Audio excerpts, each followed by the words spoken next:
Greetings, everybody. Ho-ho. Welcome to the Sunday Culture Review. We have a light panel today, just me and Makani so far. And a lot of that has to do with the fact that everybody's getting ready for big adventures and big plans and other big things. But look, I'm glad we're all here. I'm glad you are all here. And we have, some lighter fare to talk about. Just a couple of things of note in entertainment. But, we should start first with the amazing Makani, who is about a week away from doing something incredible. How's it going, Mak? You're muted. Even when it's just you and me, Boomer Keeney still strikes again. You least expect it. It's true. It keeps happening. Anyway, yes. So today's going to be a very light Makani Live after this show. Just going to keep it nice and easy as I finish this Venom redraw out. But after today, I'm going to be setting everything up for the big show, which is the 1K celebration, the monetization stream, the season finale and 2-year anniversary of Makani Live, which I got to find a title that can lump all that in something that really sounds clever.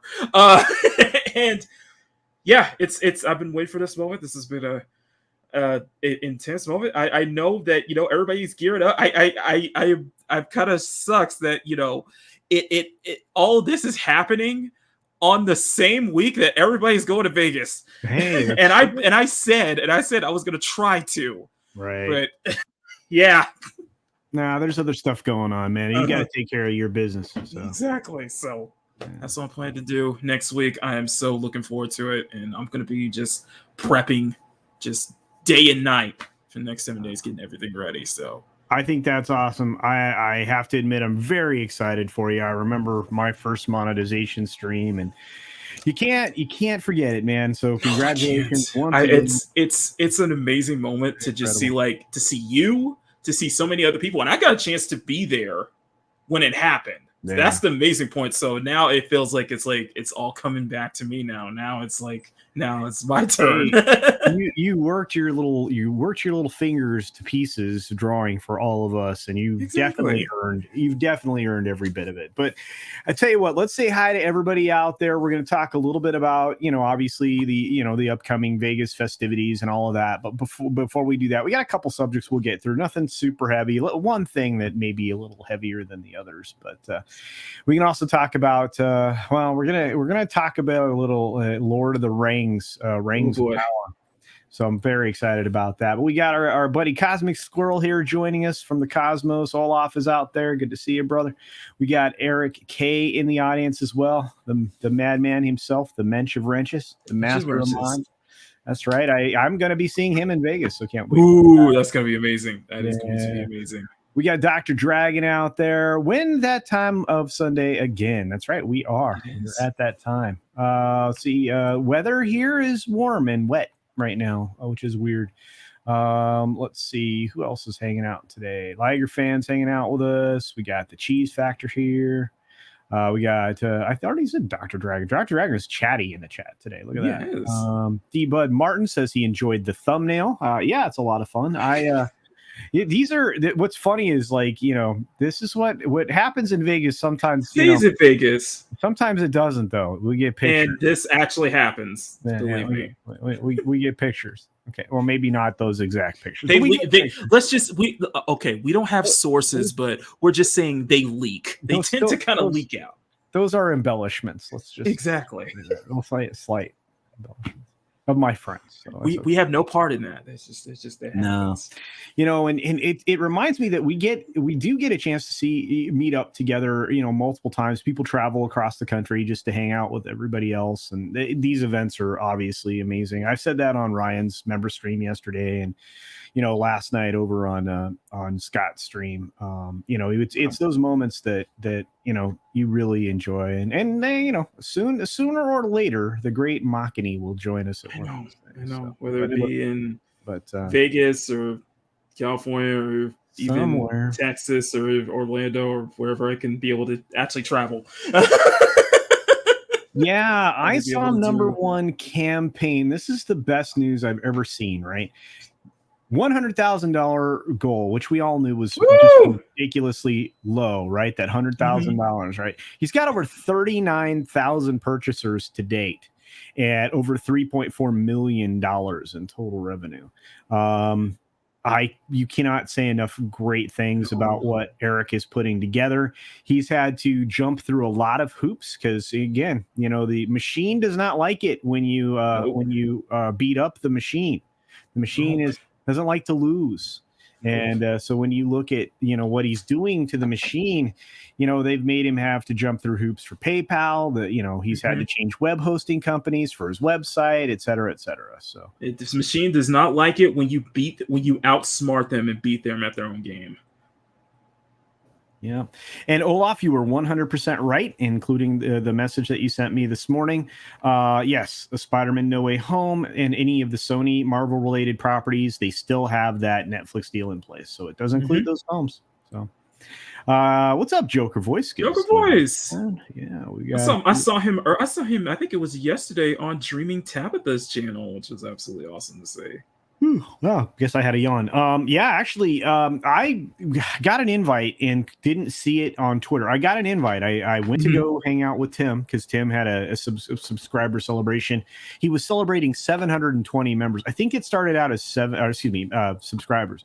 I think he set it at 700, but then it climbed before he got there. So it was 720. 720. So he's growing finally. Tim, congratulations. Yeah. He's growing right now. Yeah, and I missed when the actual link came in to join the stream, and then by the time I saw it, I was 5 minutes out from being on Scott's channel. So it's like, it sucks. But they had a lot of fun. It looked like, because Tabitha was on that stream. They had a lot of fun talking about their favorite and least favorite Marvel films. I thought that was pretty cool. They had like a hierarchy of rankings. It was amusing. What's up, Eric Winberg? Good to see you, man. Good to see you. Let's see who else is here. We got Cody. Can I do a shout out? Yeah, of course you can. My co-host Bruce Lombardo is 6 subs away from 1K. Let's do that. Let's do that. Come on, guys. Come on. Let's.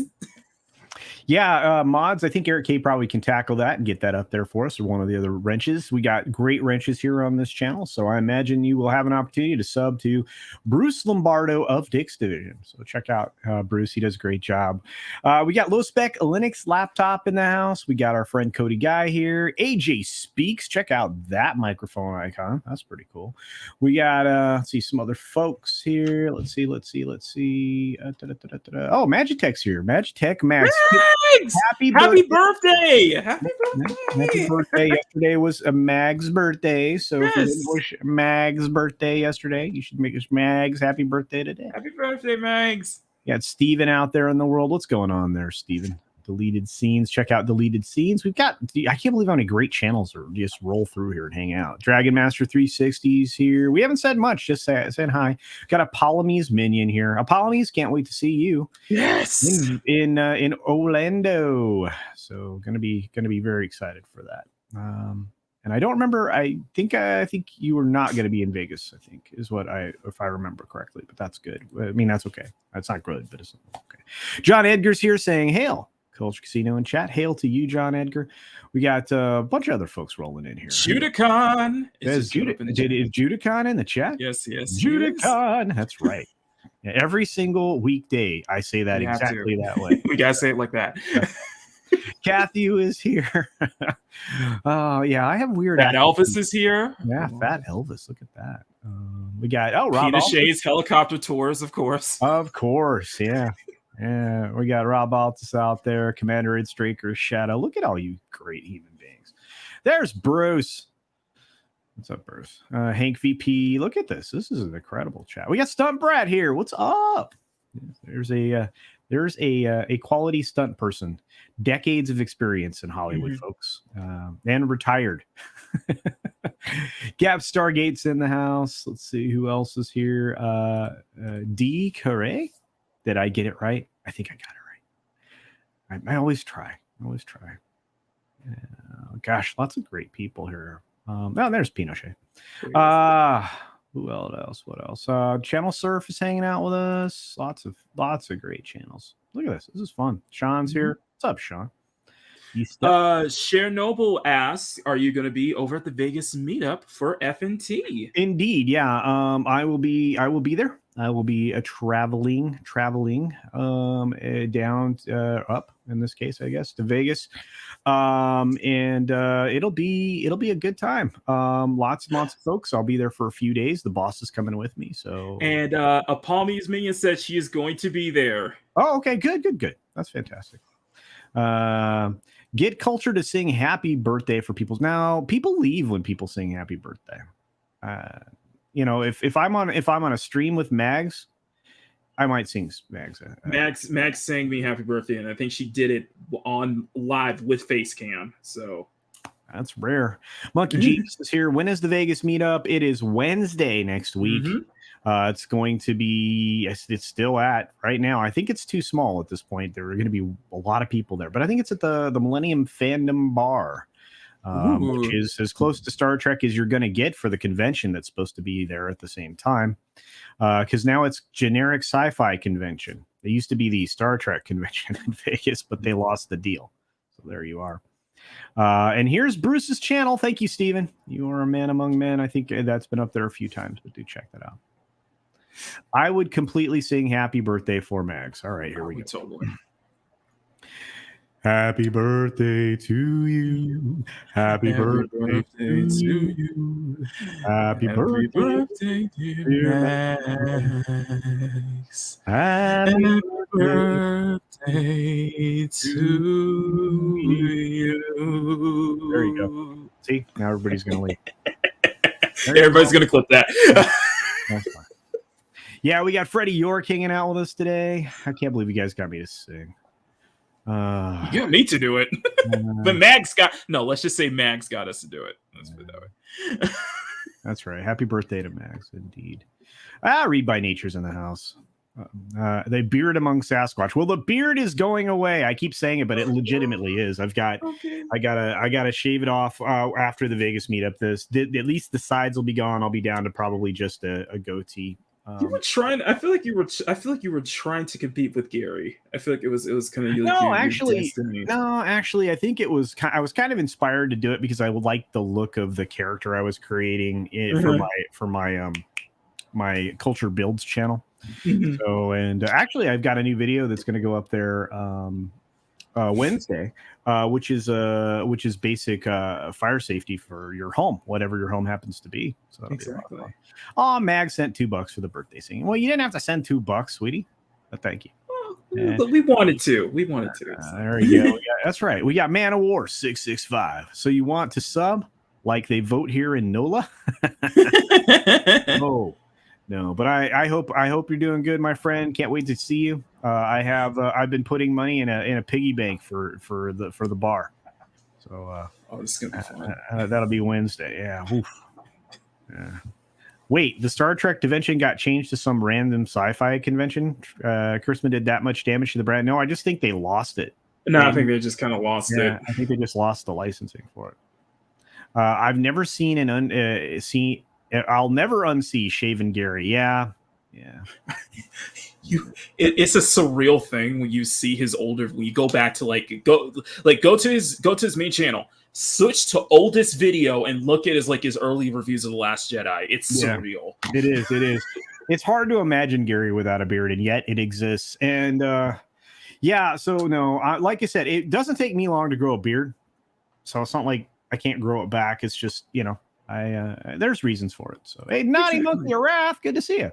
And Jerry's here. Jerry Mendoza, good to see you. Good to see you. You guys are great. All right, let's talk about something, because otherwise, we're just chatting forever. Some people are bored by that. We can't.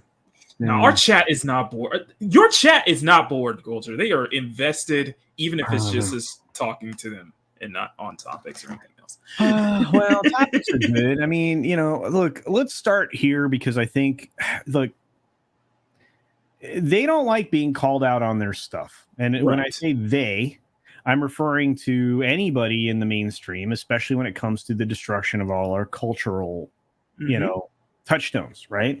Yep. And this we've seen a very slow meltdown for the people that are invested in this Lord of the Rings of Power thing, right?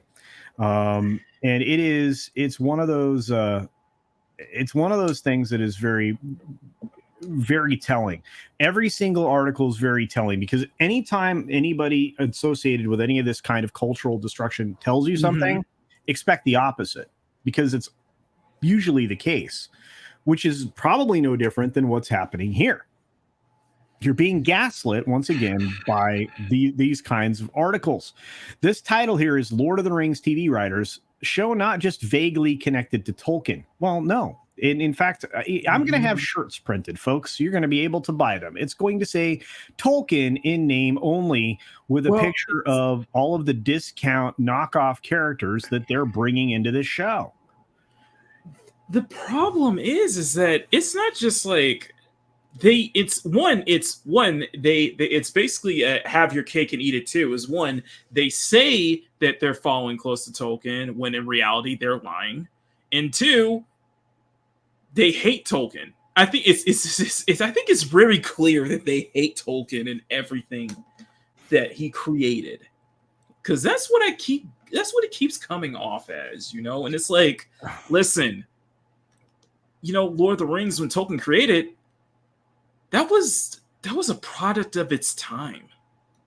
Yeah. You can't change that. Yeah. You can't change the past. And honestly, it's really funny, because we're starting to see some authors come out and say just that, probably because they don't have any licensed works that are being made into films or television shows, or they just don't care, right? They would never consider. Actually, I think it's both. Well, maybe they just don't. Maybe they will never consider releasing their property into the wind, like this being done by the Tolkien estate and everything else. But I think Fallen Fickle is exactly right. TINO, Tolkien. And another thing is that it's not just like having their stuff not being able to be released to the public, but I also think it really comes down to the fact that whatever they create will not have the same cultural impact that Tolkien's work has. And Tolkien's work is a huge cultural impact. It's a huge life impact. Yeah. It's defied generations. Something that they'll never be able to achieve.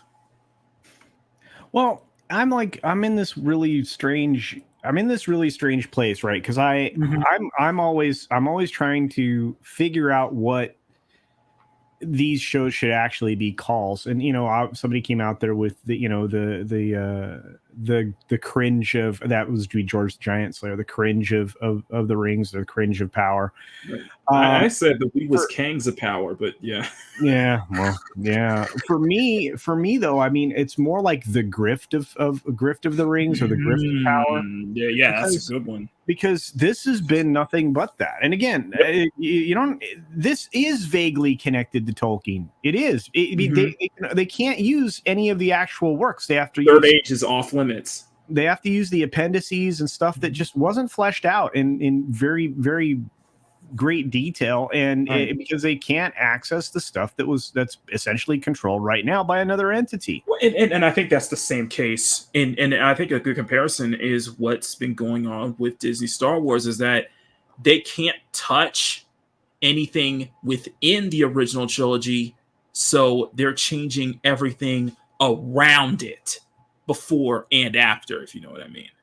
Like they're setting everything around it. They're making changes around it so it affects the roots of the original trilogy. And I think the same thing is seen here, where what they're doing here with Amazon is that they don't have access to the third age, so what they're going to do is they're going to make changes that are going to have a negative effect on the third age as it's happening in the timeline and such. Exactly. And Monkey Jeeves makes the point that I think everybody's been making for a long time. It's a timeless classic. There's nothing wrong with it. Mm-hmm. And everything that everybody says that's racist about it is 100% projection from them.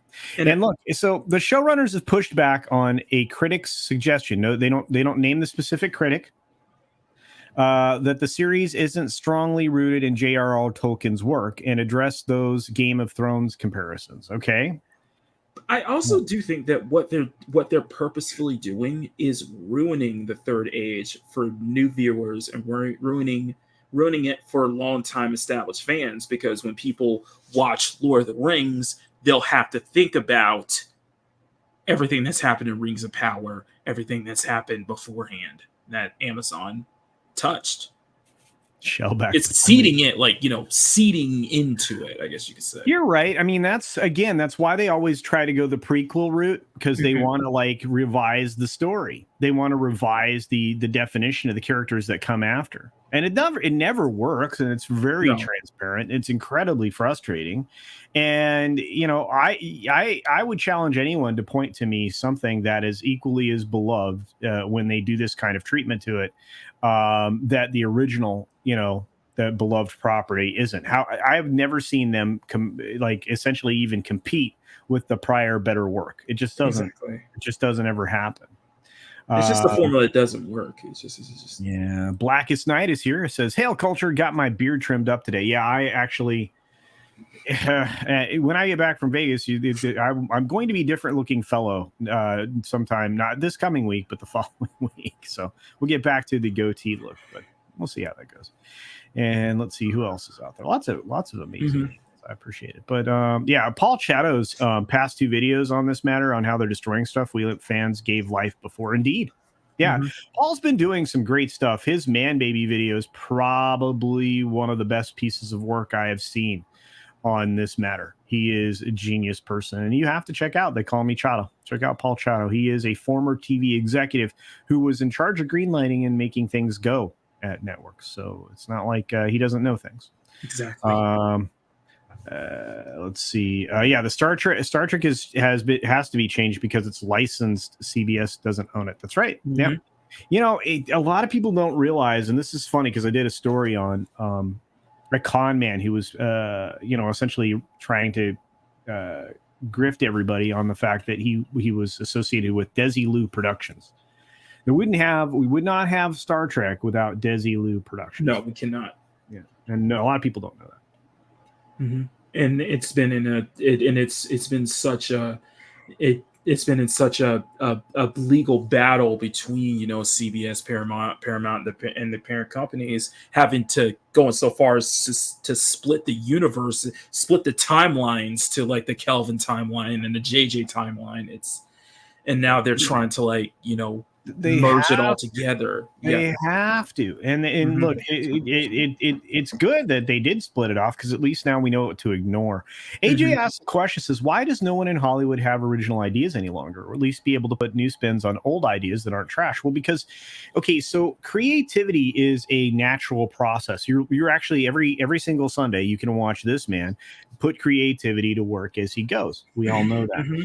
It's a creative process. It falls within the limits of the creator. when you try to apply anything that is foreign to the story that you're trying to tell, which is, some kind of political ideology or whatever, and you're governed by some completely unnatural rules while you're doing it at the same time, things like the satiristic Bechdel test and things like that, you're essentially your creativity is being removed because you are now bound by some artificial rules rather than the rules of your mind. Exactly. And we're seeing a complete loss of imagination in younger generations because they're raised under these ideological tropes that essentially are Marxist, socialist, whatever you want to call it. Politics. Identitarianism is probably a better way to go about it. And that identitarianism doesn't actually reinforce an individual; it actually removes the individual because now you're part of these collective groups. So so instead of being essentially an individual, somebody who was born onto the planet as pretty much an original, and no one else will be the same ever again. That particular person, they don't want that person to be. They want to checkbox that person into these subsets of groups. Yeah, and that's a problem, And ultimately, we're partially to blame for that, to be honest with you. But yeah.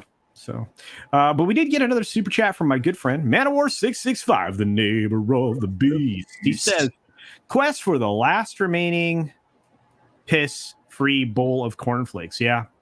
I hear you. Yeah, the last piss-free bowl of cornflakes is hard to find, and that's a great. Actually, this should actually be what this show could be renamed. Lord of the Rings, Rings of Power. But yeah. My challenge will always be to Hollywood is that how about you take something that was bad, take a property that was universally banned, and try to make it good. Try to turn it around. Try to make it a franchise again. That could be a challenge. And this is it, man. Please leave your politics out of our entertainment. Indeed. Holy cow, the author's here. What's up, Steven? Hail, Steven. Yeah. Un-American's probably a great way to put it, but how about anti-freedom and liberty? I think Judah, I think that's what we're constantly fighting against. And not only that, I mean, they're trying to get rid of liberty and freedom and creativity in school. I mean, it doesn't have to go that far, but I mean, let's just get through some of this article anyway. So it's funny because Prime Video's Lord of the Rings, Rings of Power showrunners who should just shut the F up, to be honest with you.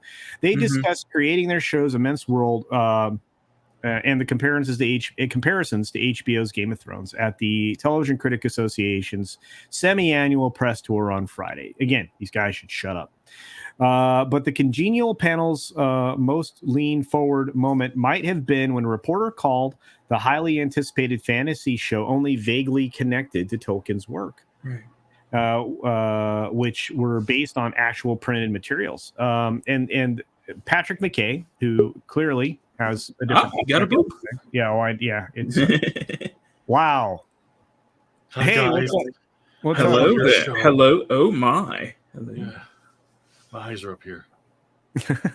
What's going on, Seagal? Hello, Casino. I see you're talking Lies of Power. Thank you. Yeah, that's another good name for this. But yeah, we're talking about the showrunner's comment at the TV Critics Association. But I was about to read this quote. It says, "I just want to sort of quibble with the vaguely connected," said Patrick McKay, who is showrunner on the series along with J.D. Payne, two people who have really no credits whatsoever and that were handed $1 billion property. We don't feel that way. We feel like deep roots of this show are in the books and in Tolkien. And if we didn't feel that way, we'd all be terrified to sit up here. Well, you should be terrified to sit up there. Well, that's the issue. You probably should be terrified now. Can I add to that quickly? Yeah, we don't even have to look at this article. Let's go back. What was it, to the interview during SDCC where we go, "I'm going to be the first Black dwarf ever." Remember that woman's interview? Yes. And let's look at that for a second. In the way she was talking about things, "I am going to be the first Black woman. It's going to be this and this. I was the first for mother." Like, she's talking about it in such a fashion where she put being a woman, being a mother, second tier to the clout. I get to see my faces on posters with different languages across the world. This is clout for a lot of these people. And the way they talk about it, it's no longer they're not appreciating Tolkien's work. They're appreciating their ego through Tolkien's work, but they're not even attached to Tolkien's work because they spent $1 billion, but they only spent what, $50 on costumes and everything else? Mm-hmm. Right. And they don't even.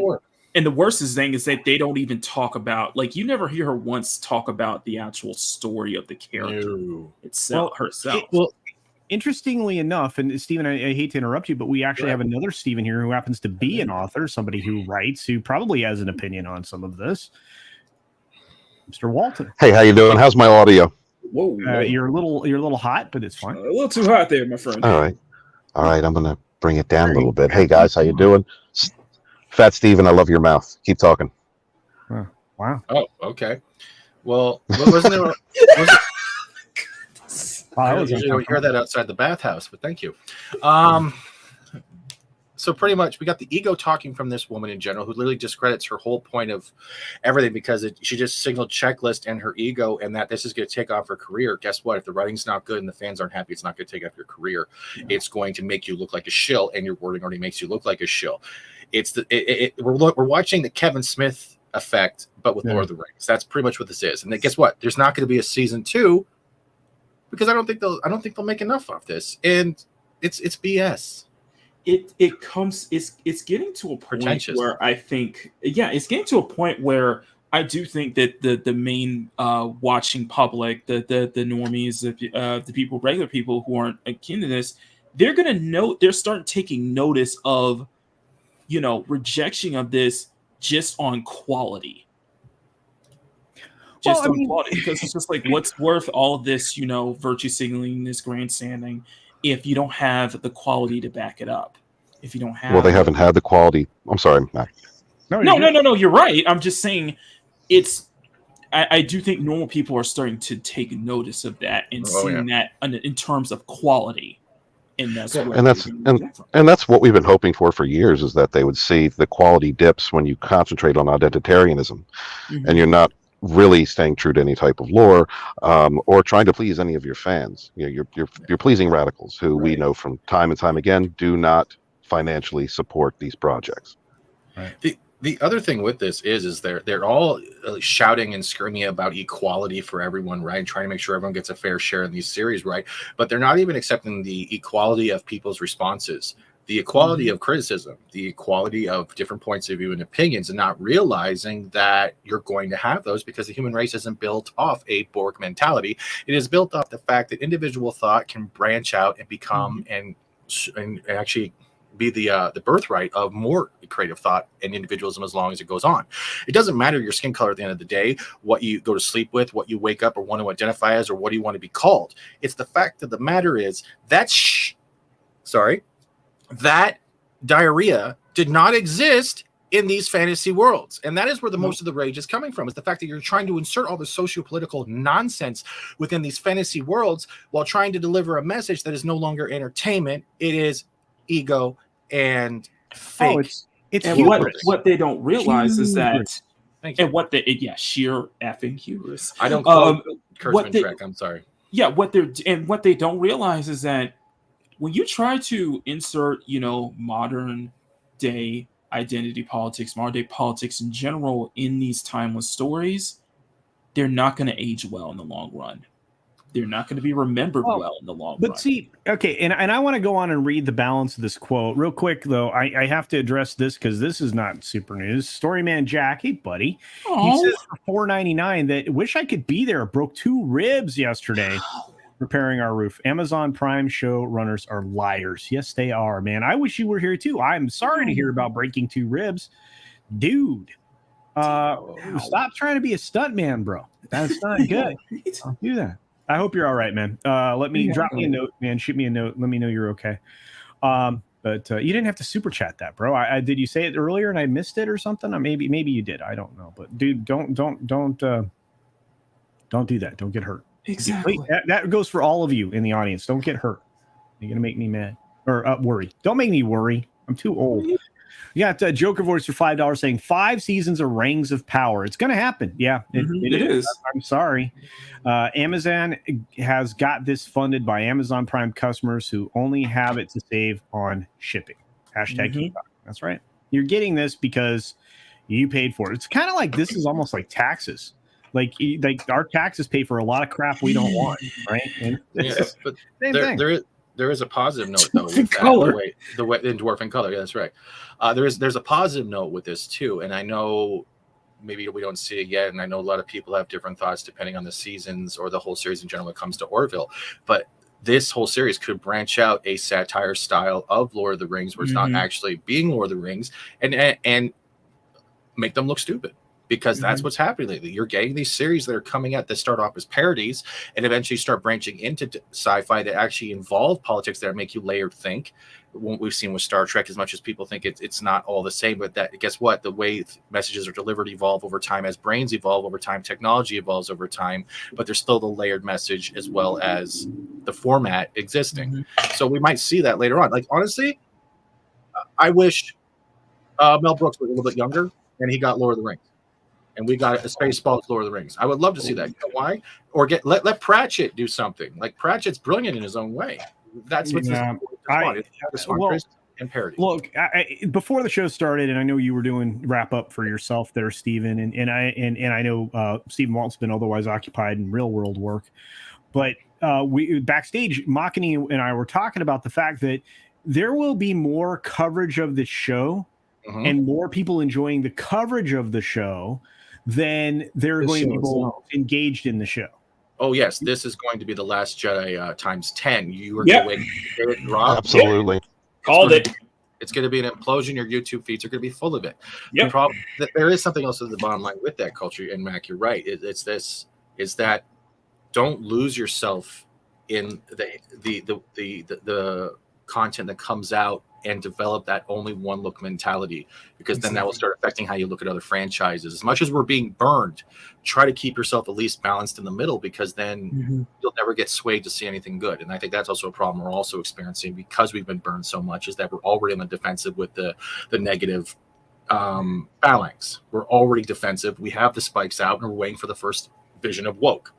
And I think the tourist stuff. Yeah, no, I very well said. And look, I mean, Vertical Horizon says, Warner Brothers anime version of the War of Rohirrim will actually be more well received than this show. And I can't wait to see that. I mean, I know that's a little bit out, but I can't wait to see it when it releases. And OC Dobbins is 100% right. If you want it to change, stop giving him money. Well, we're starting to see that. Well, and it's something else to think about. Yeah. As somebody who is not a Tolkien scholar, somebody who's not familiar with Lord of the Rings, the IP, the property, as much as you guys have. If this was my first experience of Lord of the Rings, it would probably turn me off completely. Personally. Do you mean as an individual? Yeah. Okay. Yeah, I would say that this is my first experience. If I knew nothing about Lord of the Rings or anything, and this is like my first experience with Rings of Power, I would probably not. It probably wouldn't want me to. It just wouldn't seem like something that would entice people to get more into Tolkien and such. See, the other thing that bothers me with all of this is we've also heard the stories coming out where Peter Jackson was also blown off and just like cold-shouldered. And I'm like, you literally have a resource here. It's like looking at Disney and how they blew off all their EU and everything else. It's the same thing. Like, how is it you can't take a little bit of knowledge from a guy who gave us so many films and you can't even just do that? It's the same thing with Trek and how they weeded out people because they wanted to push a certain ideology to the 1%. The thing is that this isn't about entertainment. If you're weeding out the people that actually have background knowledge and background delivery, whether it be directing or whatever, and you're just going, get out, Felicia, then you already know where they're going with this. And it doesn't even matter if we catch them in the lie. You can see that it's all a facade. Well, and it's a pretty big facade. I mean, and it's really easy to tear down. It's big, but it's thin. It's paper thin. I mean, we punch holes in it all the time. And you know what? Shinobi Firecracker's 100% right, and I will say that outright. It will be an animated film, The War of Rohirrim. It's not really anime. It's an anime style, is what they're trying to say. Same thing with the Witcher film. I hear you. The Lotto makes a good point, and that comment, because I remember hearing that's like, I think with other people's properties and such, it's like, yes, their their politics, their opinions and stuff may differ from the original IP, but they're willing to take however their personal things completely out and focus on being as faithful as possible to the original IP. Well, I mean, that's what Peter Jackson said, right? Exactly. He even tried to get hypnotized so he could forget. Like Lord of the Rings. Exactly. But the dude worked on him for like a decade of his life, right? And it showed how much he cared. Yeah. So, and you look, and that's why what Feliato says. I mean, they aren't destroying their own works; they're destroying other people's works, and they're destroying the thing that other people built up. The reason there's a fandom for these things, the reason that they are successful, isn't because of the identitarianism ideology, whatever you want to call it, that's being inserted into these things now. It's because the people who truly love them, and they made them great. They made them part of the cultural zeitgeist. These people are out to destroy culture. Sorry. That's okay. I was going to say like that's it, but that goes along the line. We're getting a new X-Men's continuation of the '90s series too.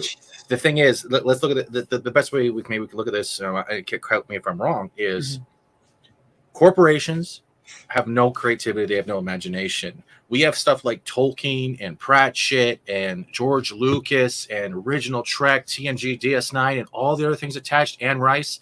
You want to know what the base level for all of that stuff is? Escapism. Exactly. If you're trying to create escapism, why are you bringing the real world into it when everyone's trying to get away from the real world for an hour? Because you've got corporations that are constantly trying to virtue signal, and you're talking about a philosophy that's built on equity, not equality. And in equity, you take from others, you give advantages to those who. Right. So what they are doing is they're taking our modern myths, our escapism, and applying equity to it. They're taking it away. They're taking the voice away from real fans who love these things, and giving it to the hyperbolic, over-emotional types, that extremists who want to spread hate and misery because they themselves don't feel equal to everyone else for their own faults, not anyone else's. I think you're right, but look, I want to bury this guy with his own words, because believe me, I've already got this article locked up and saved in a PNG, right, as it stands now. So if they go back and edit it, quietly in the background, stealth edit later, I will have the original. But we'll real quickly, I'm going to go through what these people say, right? So we don't feel that way. We feel like deep roots of this show are in the books and in Tolkien. And if we didn't feel that way, we'd be terrified to sit up here. We feel that this story isn't ours. It's a story we're stewarding that was here before us and was waiting in those books to be on Earth. Holy shit, the hubris. What? Wait. The sheer effing hubris. Oh, how can you say that if you've never talked to the man who's now deceased? Yeah, or his son who's now deceased. Or, you fired Tom Shippey. That's nuts. We don't feel connected. We don't feel vaguely connected. We feel deeply, deeply connected to those folks. See, they're talking about their cast, not the story. Not the story, not the property. And work every day to even be closer connected. That's how we really think about it. That it's bullshit. It's disingenuous. It's dishonest, and it's incredibly disrespectful. I will steadfast this, and I will stand when I say this. I have never seen a fandom so hell-bent, so headstrong, so hardened to protect and care about their property as I have seen with Lord of the Rings and with 40K. It is a fortified wall trying to go after them, and they will unanimously and they will universally call it all out. Well, fortunately for those fandoms, they've seen other fandoms be dismantled, destroyed, degraded.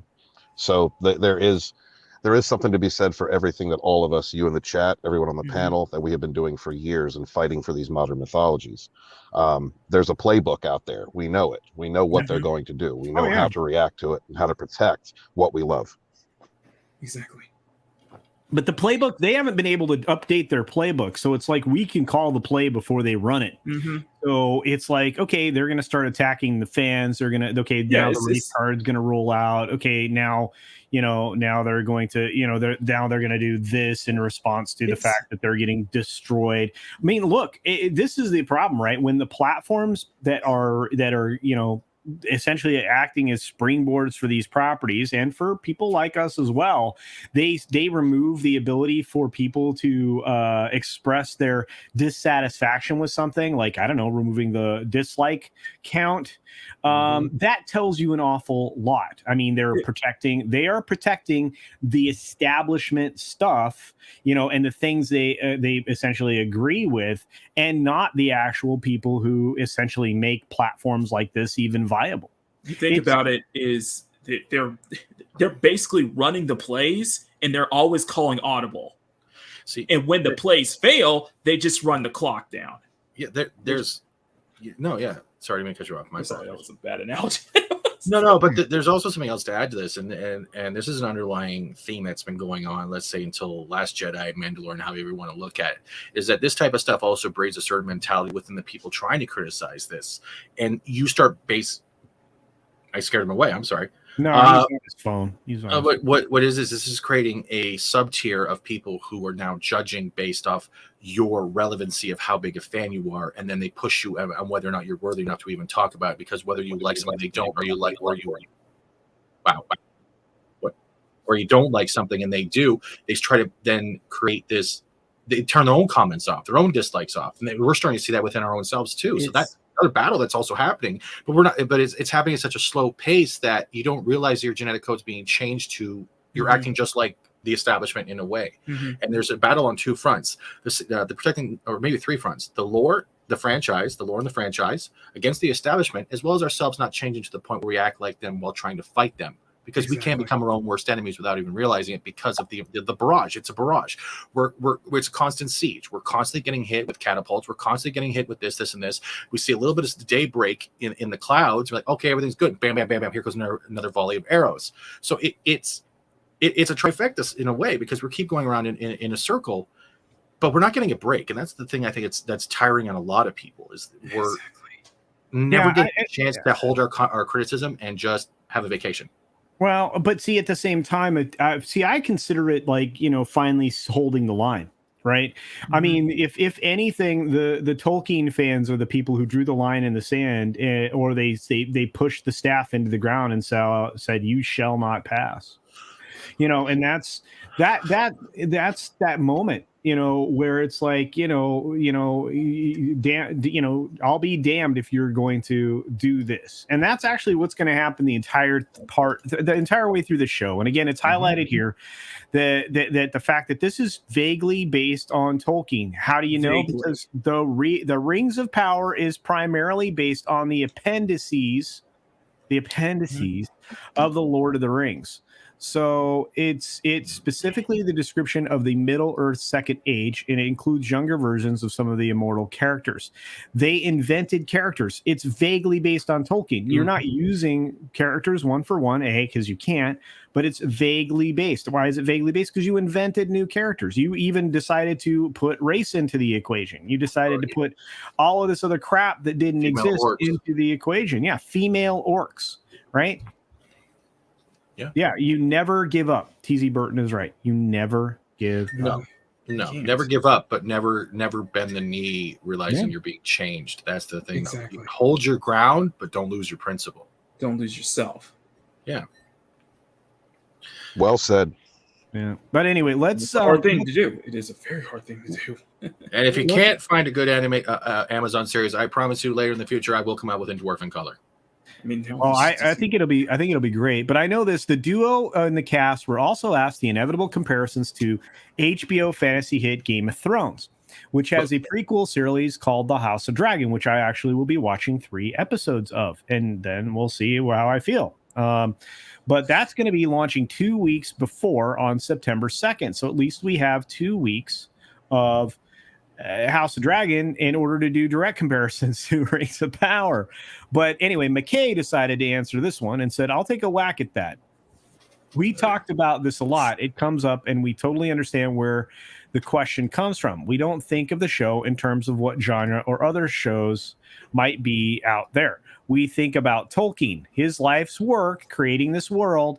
This is Tolkien's Middle Earth and regions beyond Middle Earth, and we just wanted to be true to that and sort of drown out and forget what might be happening in another realm someplace else. Wrong. First of all, if you are going to drown out and forget what's happening in another realm, you cannot bring modern day politics of this world into Tolkien's. It doesn't work. You belie your own identitarian show. It puts this conversation as a bald-faced lie. Did somebody tell me I'm wrong here? No. Let me put it this way. Take everything that's can go on to Lord of the Rings, and let's switch properties out. Say if this was another dark fantasy property, and maybe a dark fantasy property, say Berserk, you would see riots and cities in flames. Because that's how passionate that fan base is. That's how passionate that property is. They would not let, if this was Berserk. I want to see the bathroom debate, Berserk, Mortal Kombat. They would never let it. They wouldn't. You would see an outrage beyond our wildest expectations. They would never let this happen. Hey, Amazon.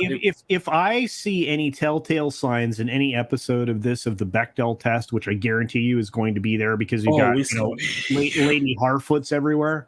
Oh, right? You're gonna have a conversation between two women that doesn't involve a man. You're going to see like every single checkbox associated with any of this type of modernity storytelling is in this, which makes it completely foreign work. It doesn't have anything to do with Tolkien. How many bets you want to place that in one of the characters doing that Bechdel test will be Galadriel? She, him. Thank you, Ironcaster. That's right. It'll be Anton Bush. The rectal test. Thank you, Rob Altus. Yeah. I'm frustrated. You can tell, but look, we can cast this aside and say, as I think someone in the chat already did. In fact, it was Vertical Horizon saying House of Dragons looks aesthetically superior to Rings of Power and had much, much less budget. It's true. I'm frustrated. Anybody want final words on this before we move on to something less annoying? Yeah, read the books. Yeah, guys, you can get the books off Amazon, off of Barnes and Noble. They're so easy to find. Buy the non-corrupted covers, though. Make sure you get the ones without. Go to your secondhand bookstore. Give a business some money, folks. By the way, there's already a petition for that. Don't go to Amazon. Stay miles away from Amazon. That's what I was saying. Secondhand bookstore, you can find some older edition covers, and guess what? They're a lot more beautiful to look at. Oh yeah. I still have that. My dad's is like paper thin, and it's like the oil painted cover of the Tower of Mordor. Yeah, actually, at TC Burton, I believe I know to what you're referring, but no, we've been talking about the Bechdel test for a long time as a piece of garbage. It was a satirist take. The creator of it didn't even stand behind it. It was kind of, this was a joke. It was essentially pissing in the wind, right? I guess my only final thought is I disagree with what Christopher Tolkien said about the Jackson films, because say what you will, the Jackson films got an entire generation to get involved in Lord of the Rings. And Peter Jackson, he was so much more faithful. And so you could tell that he, in every single frame, in every single second of all three films, he was madly in love with the property and wanted to respect it every single way. I agree with that. And that's what we need. That's what they need. That's what they desperately need. And they have that, but they throw that away. That doesn't matter. Yeah. And you're right. And Mr. Walton, you'll get the final word here, bro. Yeah, anytime that you inject identity politics into something, you get woke and go broke. They had an opportunity to maybe fashion something using good writers who enjoy this lore for the fans, for the love of it. But instead, they again let in identitarianism and they're going to use it as a platform to espouse their division, hate, try and segregate us in the check boxes. And if you don't like it, you're the bigot. So that's really what it comes down to. I'm looking forward to the slew of videos we're going to get from people just tearing this thing apart. It's 3 weeks out. I'm telling you right now, this is going to be this is going to be this is going to make a lot of channels. A lot of channels are going to be successful off of this. It's going to buy people houses. This will be a financial windfall, for deep lore lovers. And I mean, I don't hate them. More power to them. I'm just saying. Yeah, you go get your second. You're probably gonna make a second mortgage talking about some power once it comes out. But at the same time, isn't it a shame that people are going to have to profit from the destruction or the misuse of something that is so beloved? It's still sad. We would I would. Hey, you could make just as much money, and this is the weirdest thing, from praising something. Believe me, I know, because the $3 that I made on my RRR video for the 30,000+ views that I've had on it, that you can make money on being on the positive side. How many channels do you think were made just based off of just talking about how great Stranger Things was each and every single season? Yeah. What's up, Boosh? Hello. It would have had more if they had released it, week to week. That's the only problem with streaming shows like that. Because that's a great series. I enjoyed that series almost all the way through. Last season, not this past season, but the one before, that was a little far-fetched for me. Everybody said drink. Did I say bologna sausage? Oh, yeah, there we go. Oh, no, it was RRR. I said RRR. That means that you have to drink. I forgot. Yeah. Because I'm sorry, Chris Gore was right. And yes, every time he and I say that, people make a drinking game out of it. That RRR. I can't wait, because I won the copy of the Baby Assassins from him. So I can't wait to watch that. Oh, that's fantastic. All right, so real quick, let's talk about something positive, because I have good things to say about the following subject. So let's do that. I don't know if any of you have yet seen the film. It's been out for a couple of weeks from Sony, and it is called Maverick. Bullet Train. Oh, I still got to watch that. I watched Luck instead. I love Luck. Luck was good. I've heard T-shirt historians take. It definitely sounds like something like on the veins of like Kill Bill and Smoking Aces. It is. In fact, it has that look and feel. I would say it kind of gives reminiscent a little bit of Snatch, because it's like funny plus violence. It is that kind of a film. But Bullet Train is repeated as number 1 at the box office, and Top Gun climbed back to number 2. Damn. Isn't that incredible? This is a film that there's nothing like it. There's been anything like the Top Gun never. So to speak. It is the first time that a 4-quadrant movie has gone the entire summer in the top 5. That is bananas. And again, I mean, this appeals to everybody. But overall, and again, I have a video coming out on this week. The box office is essentially nearly ground to a halt. It's because they don't have any movies to put out in the world. They have 3 new movies, but they're all from smaller studios, and they have limited interest, right? So you've seen that the overall ticket sales for the weekend at 66.4 million. That's the lowest weekend numbers in months. And again, you have Bodies, which is supposed to be a. It sounds like Bodies sounds like Scream meets. Scream meets what was Harmony Korine's film, Spring Breakers. Yeah, well, it's terrible based on everything I've heard from people, and that's disappointing. We have this really weird fall thing about 2 people climbing a tower, I think. That's dumb.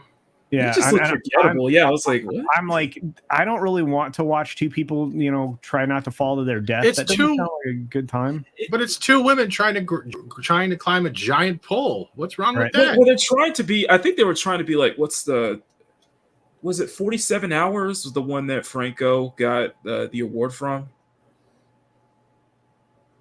where he's stuck in the rock? where he chopped up his arm that was based off Yeah. of the story. Yeah, Oh, that was not. That's what- no thanks. But look, this film. that's what it sounds like it's trying to be. Yeah, this film, Bullet Train, only made $13.1 million in a weekend. Oh, there goes Steven again. But it's disappointing. In 4,350 theaters, it only made 13.1 million domestically. It is terrible. Thanks, Ryan Casser. It made 54.4 million. 54.4 million at the domestic box office. Could this be also be contributed to the fact that people are saving their money and not going to theaters because of gas as well? That could also play as a factor, or is that minimal?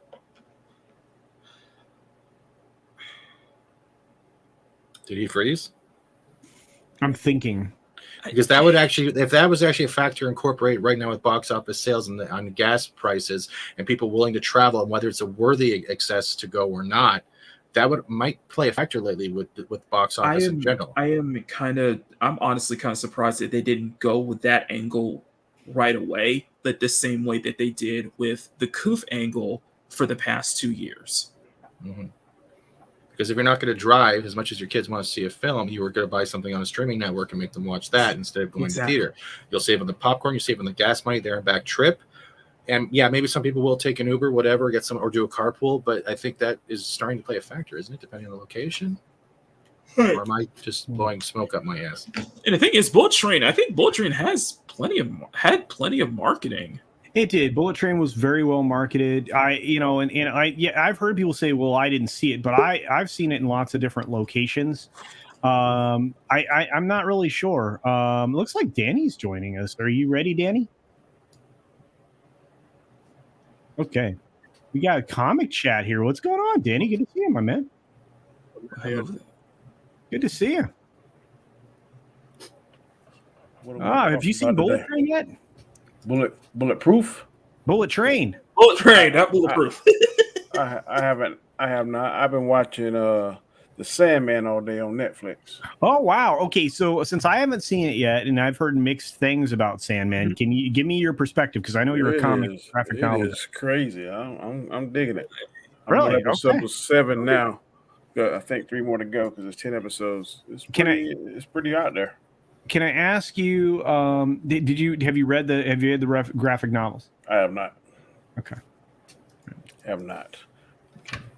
I only went on this because one of the YouTubers I stream it from time to time said she was going to watch it. And I saw it and I was like, okay.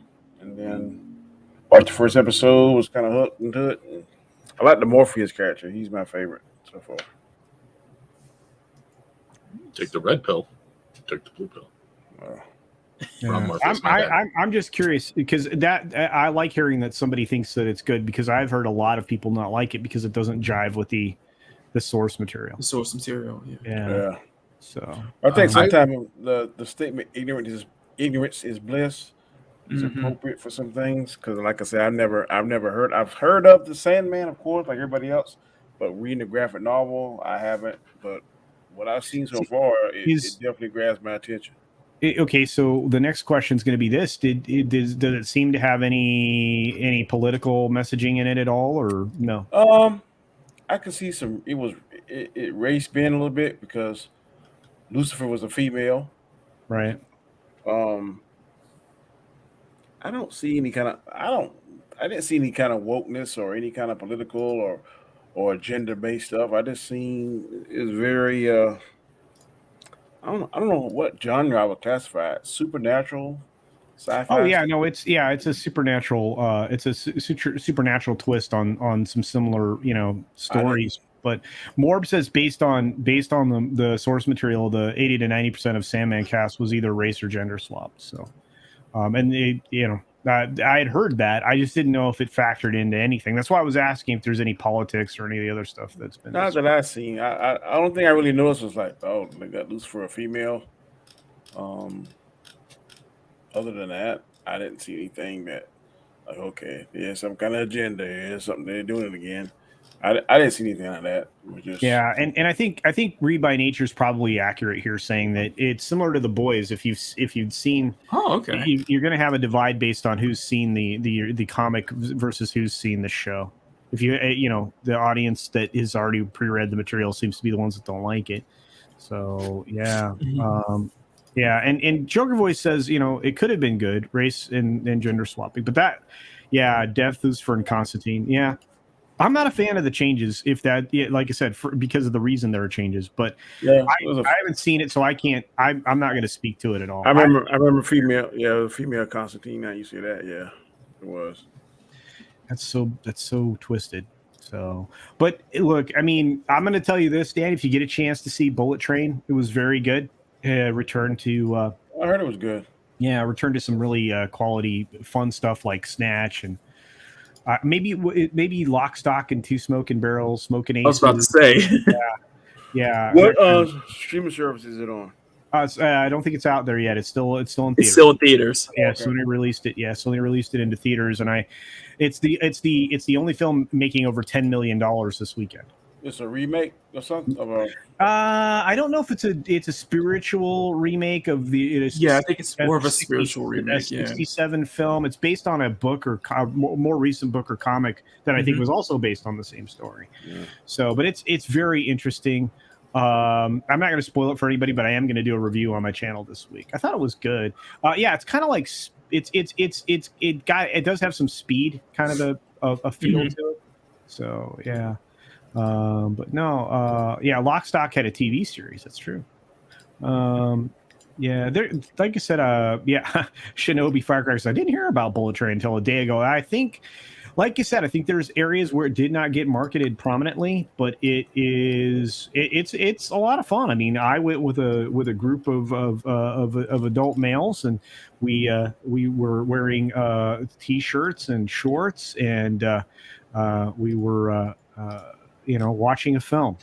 There, did I do it right? Anyway, it was kind of fun. It was kind of fun. I thought it was good. It will definitely hit Netflix, so you'll get a chance to see it on streaming. Morb suggests there. So, agreed. Last night I watched Day Shift. Jamie Foxx new Netflix. Yeah. Movie. How was that? It was fun. Fun movie. Yeah, if you like vampires and that kind of stuff, it's a fun movie. It's a little twist on them. I've always liked Jamie Foxx, but that's I think he's a heck of a comedian. And a pretty decent actor. I mean, I still, one of my favorite parts of Any Given Sunday was his performance as Willie Beeman. So that was a lot. But Eric K is out there for $5. Says, does anyone think Brad Pitt in a dress at the premiere has hurt the movie? I don't know. No. No. I don't know. I mean, there are going to be some people to be like, that was dumb. But they'll probably still see it, Yeah. I don't even know what movie you're referring to.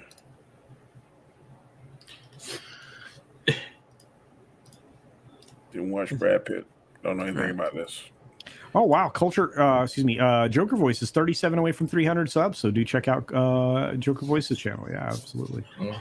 And do check out Danny's channel. Danny's got a channel too. Comic Chat.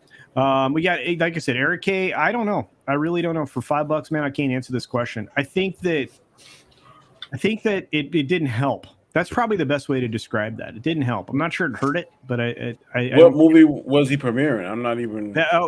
He's in Bullet Train. It was the premiere for Bullet Train. Okay. I tell you just how much attention I was paying. Yeah. Apparently, Cavatanio Cavalryman Che says Speedos are not proper attire to wear in a movie theater. Well, it was hot outside, so Probably not. Yeah, Brad is definitely another weirdo, Tina. You're 100% right there. What's up, Memes? Good to see you, buddy. Oh man, you guys are great. What's up, Angelus? Gosh, we got Culture. I do have to. That's right. You got a show coming up. All right, man. All right, well, we're not going to go that much longer. I got a couple more stories to get through. I'm glad that Danny is here because I want to talk about something that's might be a little bit closer to some things that he's had experience in life. But go ahead and promote your show and promote your really big shoe. So today is going to be a nice, more chill Mocking Live, but this is the last episode before the huge season finale that will be the monetization celebration. So I'm very much looking forward to it. So after after about 3 o'clock my time, when the show wraps up, I'm going to be just headstrong and head forward and just making as much content as possible to get everything ready for next Sunday. So stay tuned for that. What show is this? This is Machini Live. This will be next Sunday is the season finale, and it will be the monetization celebration. So it is our big 1K celebration stream. Thank you. So I am very much looking forward to that. But in the meantime, we're just going to have some fun, kick back, relax, and draw. Finish this piece out. So I will see you guys over there on my main channel, Machini Live. Thank you so much, Culture. Danny, Fats, love you guys. I'll see y'all later. Wow, thanks for being here, Mach. Guys, hopefully you guys will all leave here when we're done and head over to see Machini's show. He has great creators on there, and they have wonderful conversations. I love listening to it while I'm doing work in the background. We've got, let's see, executive producer Sol Leibowitz saying he saw the Filipino film Made in Malacanang. Good, but could have been better. Writer-director Daryl Yap could have a good future. That's good to hear, my friend. Yeah, I'm gonna try to see Easter Sunday here this next week, probably while I'm driving in the car to Vegas. So we'll see. And Olaf is off. Good to see you, my friend. Hopefully I see you tonight. Take it easy, my friend. I saw Memes last night. Memes was busy. He was puppet napping. That was kind of fun. Yeah, man, we have a great crew. Thanks for being here. All right. So let's talk about this real quick because Dan's here. You saw recently that Danny, or maybe hopefully you did, that the author Salman Rushdie was attacked on stage. I have not. Yeah, he was speaking, and he's the guy that wrote the controversial book, the Satanic Verses. Mm-hmm. And had multiple fatwas and things claimed on him and so on and so forth. The messed up part about this is that the guy was still attacking him, and it took 5 people to pull him off. That's what the reports were saying. Like literally 5 people to put off the assailant. They did get him, but that's crazy that there was that much violent hatred towards this person. Mm-hmm. Yep. Yeah. So he was up on stage. He was attacked. He's actually off of life support and is on the mend. Jesus Christ! Off of life support? Yeah, they stabbed him in the neck. Yeah, you know how dangerous that is, Danny. That's usually not a good result. God. But so Warner Brothers Discovery condemns threats against J.K. Rowling over her comments about Salman Rushdie. And this is interesting, because you wouldn't necessarily think that Warner Brothers would come to her defense because they've been allowing people to attack her for her other opinions. But Warner Brothers Discovery today issued a statement supporting Harry Potter creator J.K. Rowling, who was threatened by a Twitter user for her anguish at last week's attack of fellow author Salman Rushdie. Warner Brothers Discovery strongly condemns the threats made against J.K. Rowling, the company said today. We stand with her and all authors, storytellers, and creators who bravely express their creativity and opinions. WBD believes in freedom of expression, peaceful discourse, and supporting those who offer their views in the public arena.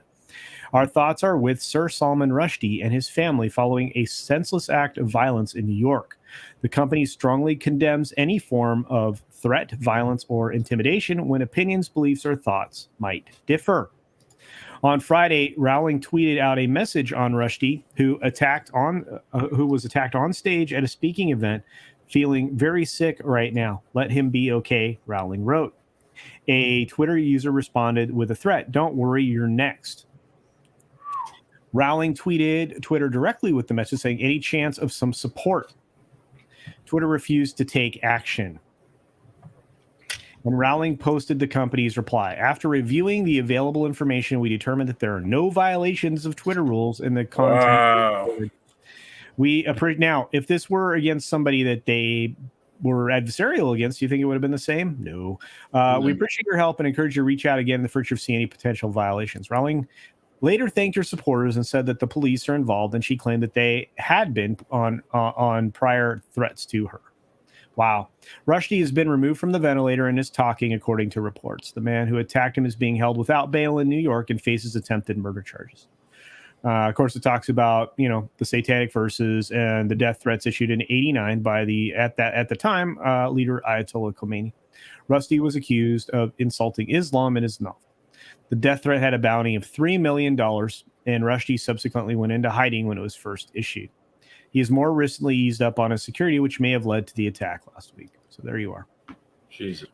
Yeah, but at least we see Warner Brothers Discovery doing something that I find encouraging with that statement, right?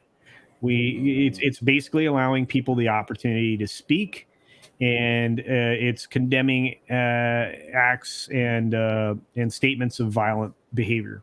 I think that's good. Yeah, I do too. Yeah, and it does bother us that Twitter can not necessarily do the right thing on too many occasions. I think that's not a track record you want. I wonder if it would have been any different if Elon Musk would have gone completed the purchase of that and taken over.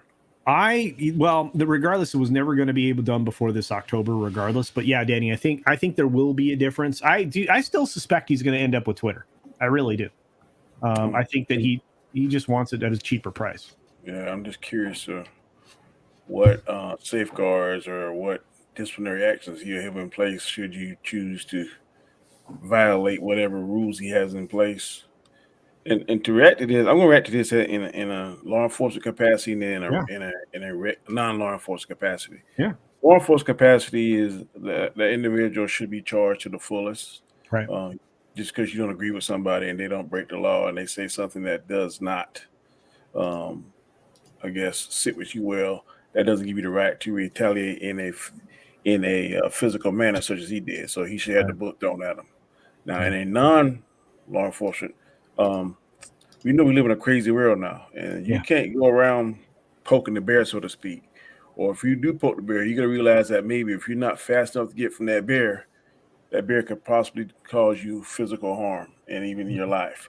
So when people choose to say things or write things or express themselves, they have to be cognizant of, you got some fruitcakes out here that may not take too kindly what you're saying and act in a very violent and aggressive manner. So you just got to have that in the back of your mind and try and put safeguards in place. I'm not saying it's not right. I'm saying definitely it's not right, but you still got to be, you got to know your surroundings. You got to explore all possibilities and say, look, if I go over here and I do this to this group of people, then there might be a violent response that I'm not equipped to handle. So you just always pretty much always be aware of there's always a consequence and a reaction to your action. And if you can't think that far ahead, maybe don't open your mouth. Or get to open your mouth. Get ready. Yeah, if you can't handle it, then you maybe don't want to say it. Yeah. Well, Max Relax sends us a 10 euro super sticker. Thank you for that, Max Relax. It is a flying pear, super pear. Thank you for that, my friend. I really appreciate the support.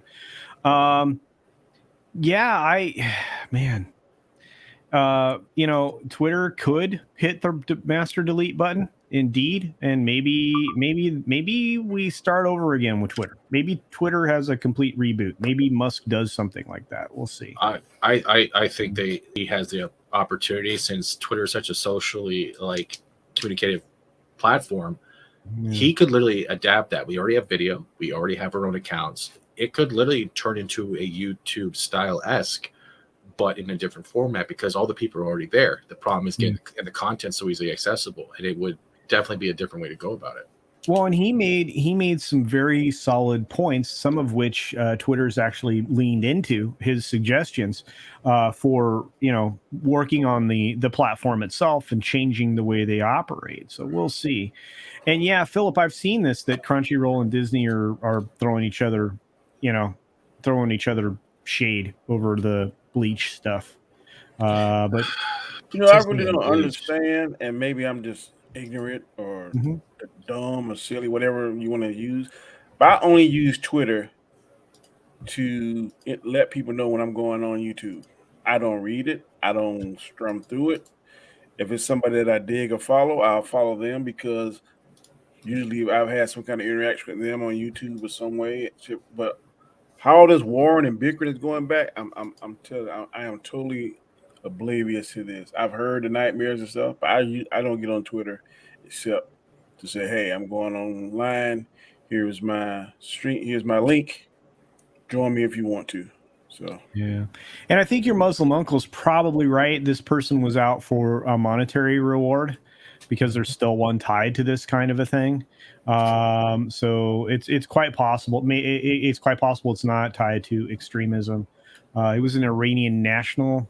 Some of that speaks to some things. So yeah, I think again, I always try to hold back as much as I possibly can on drawing a conclusion in these types of situations, because we often find that we are completely misinformed. It's really easy to have a knee-jerk reaction, but to wait for all the facts to come out is probably the wiser course of action. I agree. Yeah. So, but bleach responsibly, indeed. But that series is wrapped up, right? I mean, season 7's it, and so. I don't know, man. What I would like is for everybody to, come to peace on it, because it is a quality level entertainment in anime. See, I think I'm more terrified what if Disney will do any alterations based off how they want their streaming to go, and we see that with Sony and how like a lot of we're seeing with Western translations. I know they're probably already out, but Western translations companies are slowly losing the ability to translate because they're changing the dialogue so much, and places like Japan and those studios that create these properties are getting sick of it. Like, stop changing it. Yeah.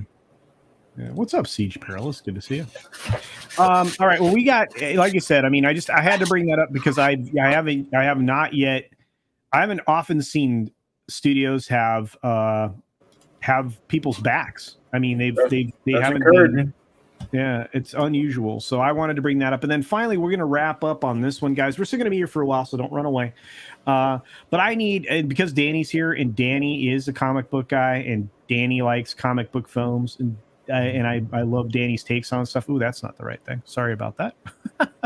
Let's try again. This slide is very funny. It comes to us from our friend, one of the Legion of Memers, otherwise known as Core Member. He put this together. Here it is. It is, why is the Flash movie not canceled? I know their dirty secrets. And it talks about these things very specifically. So April 1st, 2020, the choking incident in Iceland, right? January 27th, 2022, threatening the KKK. That was an interesting tweet. March 28th, 2022, Hawaii arrest number 1. April 19th, 2022, Hawaii arrest number 2. June 2022, protective orders. August 2022, cult leader status based on reporting from the Rolling Stone and others. And August 7th, 2022, related to a May 1st incident, because I need to actually clarify that. That actually was committed in May, is a felony burglary arrest. And he wasn't arrested. He was given a citation to show up in September. Right. Yeah. And exactly. He was charged. Yeah. He's appearing. Well, actually, I guess technically, isn't he appearing for an arraignment or something like that? Yeah. Whatever that is. Yeah. But yeah, I'm not how they work there in Vermont, but yeah. So. See, it could be secrets. The cult thing is I'm not going to touch that, because that's the rabbit hole that can cause a lot of issues for any channels who do decide to go down that hole. But there's also the huge money tag attached to it. And was Zaslav still present when all this stuff was going on, or is this during Zaslav's moving in and cleaning house? Almost all of this was what happened before he got there. Outside, because again, he's only been in the company from 4 months ago, basically. But when that's going to happen is, like, now he has Alan Horn in there, right? Yeah, he has Horn in there. So now that Alan Horn's in there, Alan Horn is pretty much the guy who says whether to cut it or keep it. And I think it's getting to the point that he's weighing it. And I think the price tag towards this is getting to the point now where they might just cut it. I'll never see a streaming service. It will never see anything maybe for like a decade. It's even if they want to. But I think Zaslav at this point is waiting to see what happens with the August 7th. Right. And from there, whether or not Alan Horn just says cut it. Because he's cutting not Cartoon Network. He's cutting everything. They're going back Well, they're axing shows left and right in the background because most people have still not tied in the fact that TBS and TNT and all those other outside networks, that those are tied to Warner Brothers. A lot of people don't realize some of the decisions that are being made. That's why the Samantha Bee, is done. Season 7's it, and that's why she's gone with Full Frontal. And they look at the same time that they canceled, quote unquote, canceled or shelved Batgirl. They stealth pulled 6 different streaming only films from HBO Max that they're just memory hold. In fact, I'm doing a story on some more stuff going on in the background with that as part of the videos I'm doing this next week. So they need to fix Cartoon Network, because Cartoon Network used to be that. It was like the day Adult Swim. It was just enough for adults to get it. It was good enough to keep kids entertained and laugh. And it has changed. Even Adult Swim changed and just content diarrhea. Yeah, well, but unfortunately that's the problem, right? We've gone from entertainment to content. Anyway, Danny, what do you think? Your perspective is important to me as soon as you're done with your messaging there, because I have a feeling that you like. I believe you are still enjoy the DC film universe. I love both of them. What do you think about this? Because of my mind, Ezra Miller, 2 things. He has a mover and a shaker in his corner pulling strings. Right. Or he knows something about somebody, a secret they don't want revealed. Yeah. I don't know what that could be. But the only thing that makes sense to me. Yeah. Because if Mr. Horn is coming in here and changing things, he's canceled Batgirl. I think he's trying to put things, I don't know whether he's taking because if I'm not mistaken, him and Kevin Feige used to work kind of hand in hand. They had to. And here's the weird thing, Danny, and is he was 10 or 12 years at Disney. Before that, he was 10 or 12 years at Warner Brothers. So he went from one to the other, and then now back as a consultant. I've heard a rumor that as soon as Kevin Feige's contract up, he's going to switch ships and go over there. And if that is the case, then DC, I think, is going to be the better for it. I'm also hearing rumors. I don't know how true this is. It's just rumors that the guy that took Bob Byron's place, he's kind of putting his friends in the place, and Chapek is kind of tying Kevin Feige's hands, and he don't have the same ability to greenlight things and stuff, and that he's kind of being hindered. So if that is true, and Mr. Alan Horn is over there kind of being like surveying the land and getting things straight, and him and Kevin Feige get together, then I think it's going to be a big power shift from Marvel to DC. And maybe they feel like they spent too much money in Ezra Miller. I mean, it's already been filmed. Maybe they're trying to rewrite it. I think to me is very promising that Ben Affleck is going to be an Aquaman too. I think Ben Affleck is the best Batman. I think he has the insight for it. He has the look. That warehouse scene is still one of the greatest things that DC has ever done. So maybe they're finally looking at it and saying, we need to do this, this, and this. I think a lot of it's going to hinge on Henry Cavill's returning if Black Adam is a hit. I think if Black Adam is a hit, that's going to give Dwayne Johnson more ammunition to go to the powers that be in demand, and they get Henry Cavill back. And then if I was them, I would reset everything. It's important to have Flash movie because you got to reset, because this last stuff that they've done is a crap. So if I was them, I would reset the whole DC universe in this Flashpoint. I'd lock in Jason Momoa. I'd lock in Gal Gadot. Lock in Henry Cavill. Lock in Ben Affleck. And if Feige steps over there, they could really do some catching up and gain ground on Marvel, in my opinion. Can I add to that? Yes, sir. The thing is with the principle here, let's look at Chapek, which is a good point, is Chapek is a very professional, clean-cut man. And when we saw the last the quarter earnings or whatever, that last interview he had a beard out. He looked like the first enemy from Iron Man. That means he has reached the point now where he no longer considers the clean cut. He is going in with no F's to give. It started with the Peter Rice stuff, and with the Peter Rice stuff and all the Iger camp being outed and how they've acted, he is now weeding out and going through it. You can see it because it threw a lot of people off when that interview came out. A beard says a lot, especially if you're known to be a professional. And now that he knows there's not a lot of people gunning him, he can start gunning out the other people that are trying to disrupt with ideologies rather than entertainment. So we're going to see that push. It might take like 5 to 10 years to start seeing more and more come. Zaslav still was the kicker with all of this. The one thing that might be affecting all of this, especially with this meme, if how you look at it, is the first August thing. That's something that is a very touchy subject. And like I said, that could, if that is something that's all around Hollywood, because we all know Hollywood has a weird whatever thingies, right? That could be something that could be like an Epstein kind of thing. How much does he know and how much does it connect to other people? That could be a big thing or not. We don't know. The half of this stuff is that Zaslav walked into the Ezra Miller crap and it kept piling and piling up. And it was like every other month there was something else. So whatever is going to happen, they're going to have to keep Ezra quiet, but they're also going to have to keep up the other people quiet. You notice how we're seeing all the Hawaii arrests, but you forgot to mention the sexual assault or the allegations that died out quickly, and all those other things that have been piling on. So there's also been a bunch of fake stuff going on that have died out because they're just trying to do it to ruin Ezra Miller. There seems to be. What about Dakota Iron Eyes? Remember that stuff too? That stuff's been gone. That's gone quiet all of a sudden too. There's all those other underlying factors that are connected throughout all of that. Either like people are saying in the chat, whether they've been paid off, or Zaslav, Alan Horn, and the rest of DC is trying to figure out where is the truth within the whole story of all this stuff happening, and how much is being pushed by these people trying to get a quick buck.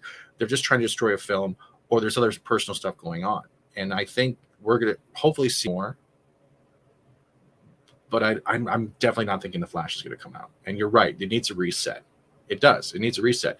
They need to reset any of the ideology, any of the activism, any of the socio-political stuff, and focus on one thing: making superheroes and villains come to life, giving kids that are coming to new generation experiences for the first time the ability to enjoy them without feeling like they're bad people that just paid to watch a movie because they're telling you how bad your skin color is.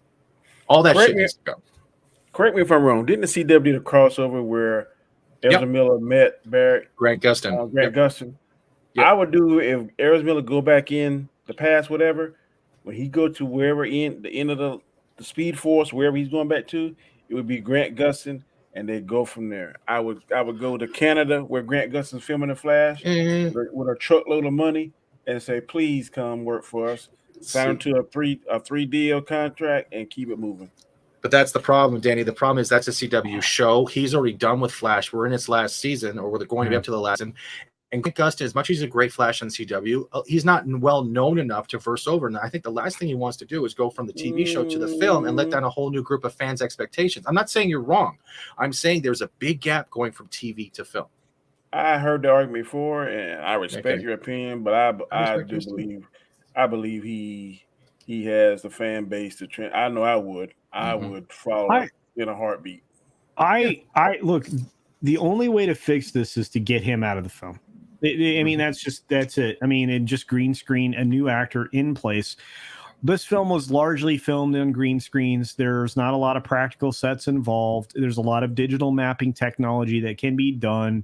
You can recreate a lot of the set pieces and things like that digitally. So honestly, any other actor could play this guy. And the discount Ezra Miller kid from Eternals would probably be good for this role. Please don't remind me of Eternals. Yeah, but look, I have a super chat to get to. I just thought it was an interesting thing. Core member put that together last night and sent it to Flashcast, and I thought it was good. They got to do a Flashpoint. I don't care who it is. I would love for it to be Grant Gustin, but they got to do a Flashpoint movie and reset this mess. Well, and the only way to do that, Danny, I think, is to get Ezra out of this film. Oh, I definitely agree. I think he should go in as Ezra and come out as whoever they're going to have. Somebody else. I agree with you. Yeah, Pinochet's Helicopter Tours is referencing the previous subject. Sorry we didn't get to this right away, my friend. For $5, his question for the panel is, or will J.K. still write the Potter franchise? Any female character she writes from now on be considered trans exclusionary? I think she will continue to write whatever she wants to write. I mean, theoretically, she said at the end of the last book that she wasn't going to continue to write the books, but then she wrote things based on the books. So who knows? And then as far, I mean, she'll write as long as she wants to. And then that's my opinion. I'll get it from the others in a second. To answer the second question, in my opinion, I don't think you can assign somebody's politics to the characters that they write. Because let me tell you, some of the greatest people to put stories together don't agree with the politics of the villains that they write. So I don't think necessarily that, either your heroes or your villains have to necessarily reflect you. And I think it's incredibly narcissistic if your characters are supposed to be you. And I think that's what we've been suffering from for quite a bit of time under the current regimes in place to, recreate our modern myths. But what say you, Mr. Segal? As for the Harry Potter stuff, I'm not following that much, so I have no comment. If they want her to write it, and she wants, they all like as money talks or she walks. I guess that's how you can look at it. That's an opinion. Anything will be considered trans exclusionary. Well, I guess under the pretense of that would also be the fact that they've been going nonstop at her to the point where it's like, I don't know. I just think it's her property, right? She wrote it, she created it. Let her do what the hell she wants. And if you don't like it or you think she's personally attacking you, don't watch it. Don't watch it. It's that simple. Don't give them money. Why? Like, that's the whole thing. It's the whole this like your Nick stuff and all that. Like, let it go. It's everyone's so busy to try to downplay and diminish another human being just because their opinions don't match yours. Big deal. The whole world's like that. That's boring if you want everyone to match your same opinion. That's why there's different groups, different cliques. But you don't brush everyone else off at the same time. It's I don't know. It's tiring. It's all high school. If you look at it, it's high school. It's all back high school stuff. They created. It's the same with Tolkien. Like with Tolkien, no, it's vaguely this and vague, like same crap. They're gonna write it. They're gonna write it. It's all about money. But then they take the money and they make it a message, the message, rather than just making it people can talk about for 20 years down the road. Star Wars, which we all know, and Star Trek. Yeah. That's the thing. They've lost that magic. Well, and Star Wars has been dead for a while. But look, wash your mouth out. Danny, what do you think of this? I think she's gonna steal right. I'm more interested in her going the other way. I watched Fantastic Beasts. They're okay, but I want to see Harry Potter, how he is grown up. Yeah. What's going on? How Hogwarts is progressing? Who's the next big baddie? Because I read all the books, all the Harry Potter books, not the Fantastic Beasts. But I thought the Harry Potter movies were good. They were as close to books. And I know somebody probably going to kick. I haven't read Twilight. Twilight books were much better. I watched the movies, but as it relates to J.K. Rowling, I hope she writes more. I'm very interested in seeing how Harry Potter has progressed. If he's become more powerful, will he be the new headmaster at Hogwarts? And good question. Want to see his friends' progression, his sons, his children. So I would be interested in seeing it. Yeah. Mm-hmm.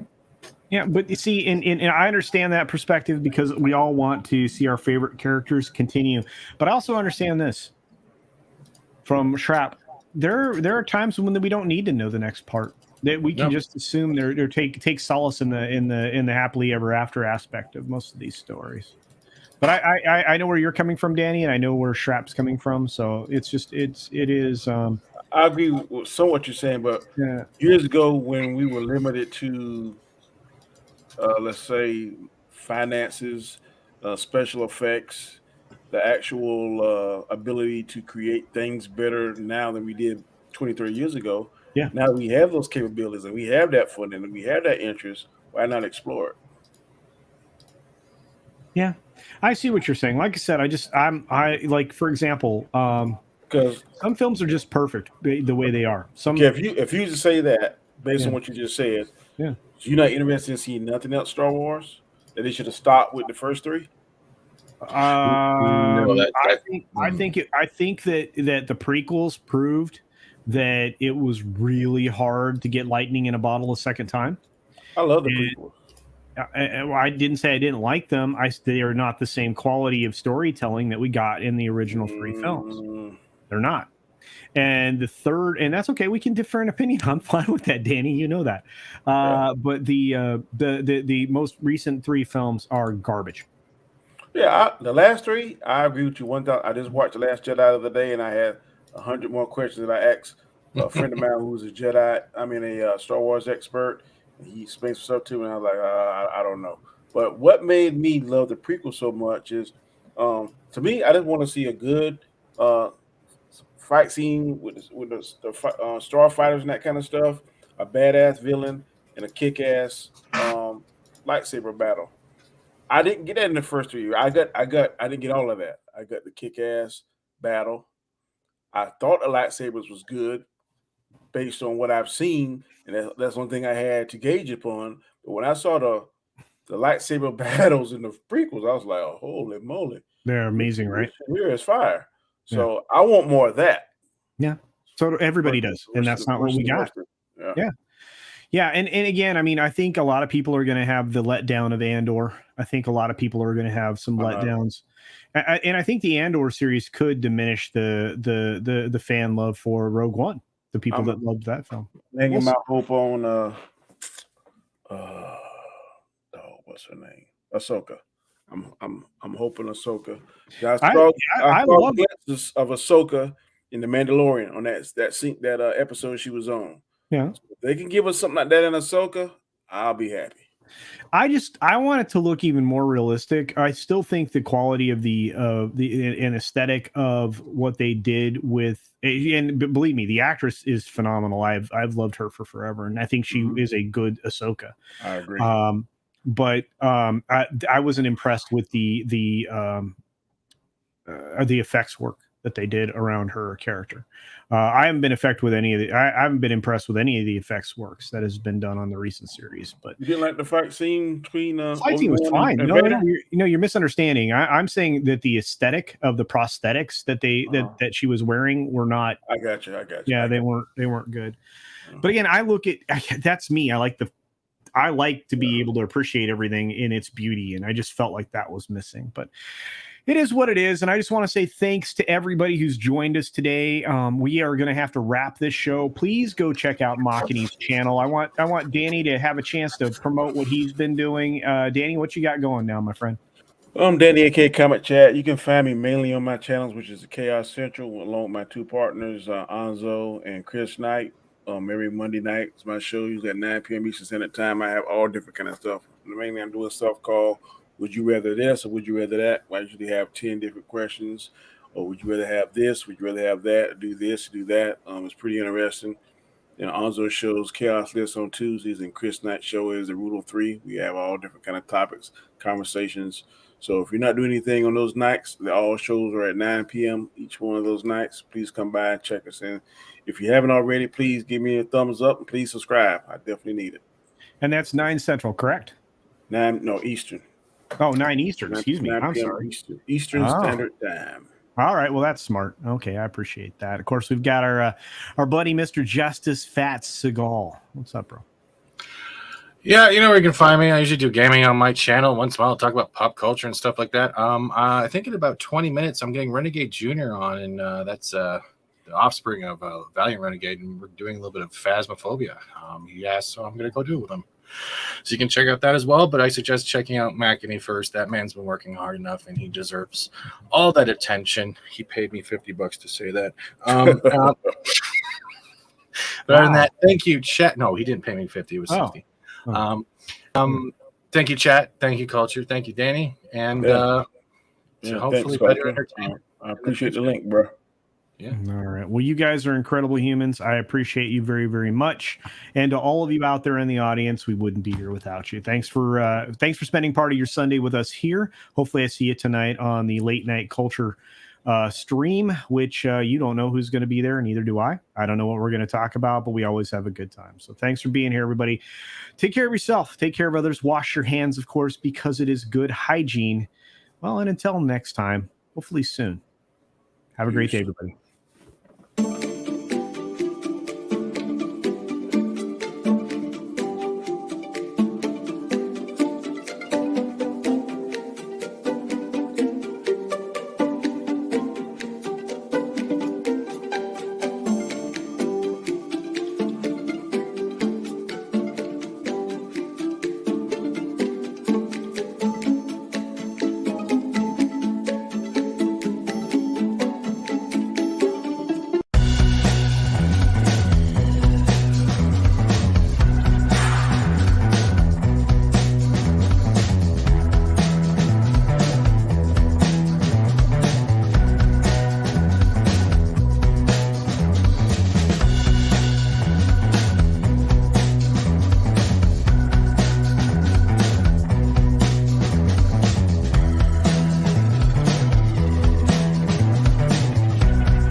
All right. Toxic Man Flu says, Gary has an awesome story of hope and success.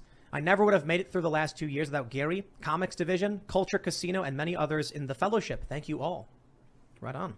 I like how they're using the word fellowship. I tell people to stop using the word community. The fellowship. Stop. That commie language. Yeah. The Fellowship of the Ring. Yes.